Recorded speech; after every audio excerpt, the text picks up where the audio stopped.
Ukwa, African breadfruit, is a food that is healthy, delicious, and nutritious. This food can be eaten without even adding salt, and you will have a delicious meal. It can be roasted, fried, it can be baked, or even boiled. Let me show you one of the ways I love to eat this meal. Here is the market. This vendor is still picking hers. You will have to meticulously separate the chaff from the main ukwa. You will have to pay attention to details. This is very important. I'm back home now. I bought 5 cups of ukwa. You know this woman has picked the chaff, but there are still some remaining. Let me show you. Don't just assume that all is gone. No. Look at them. They are still remaining. I will have to take my time to remove some of this chaff that are still right here and then wash. I'm just washing with cool water. Just your normal tap water is okay. Once you add water, you will notice that there are some debts that will float on top of the water. Do well to remove them. All of these debts are from the processing when this was being washed. Do well to remove them, then add them into a pot. Let's start cooking. I'll be adding water. This water should be enough to cover the ukwa. We can add more if there is need for it. So I will start cooking. I use alum. This is akanwu. This akanwu is so sandy. It has little sand and sometimes stony too. I will have to soak this in water. If you are using the powdered one, do well to soak it inside water as well. Once I soak it in water, all the sand and of course the dirt will settle just below the water.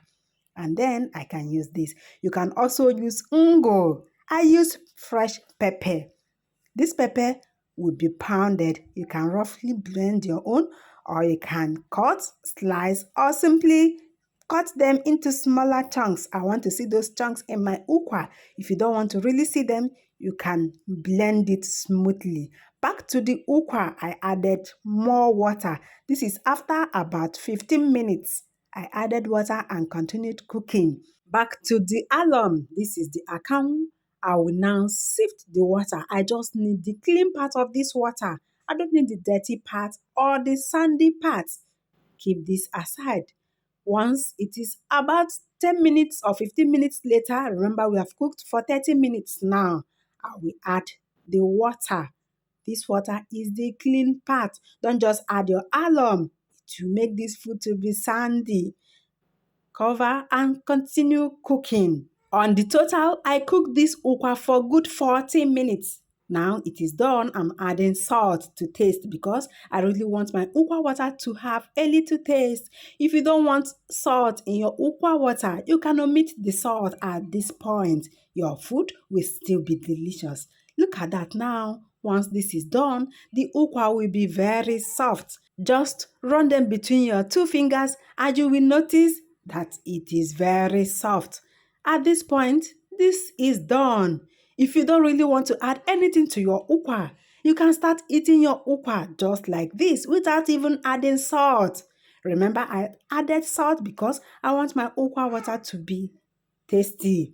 So I'll be separating the ukwa from its water. We'll be using this water to enjoy this delicacy. I'll be adding some part of the ukwa to this water so that when I sip my water, I can chew some ukwa.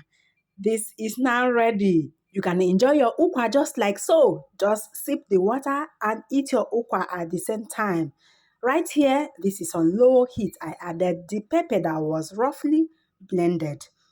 Stir to combine properly. Remember, we have added salt. If you didn't add salt at the initial stage, you can add salt now.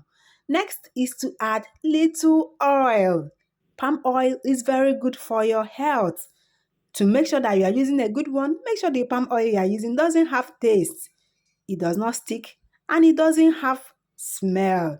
Stir this to combine properly. Remember, this is on low heat. My grandmother doesn't even leave this on low heat. She will mix all of this off the heat and you will still have a delicious meal.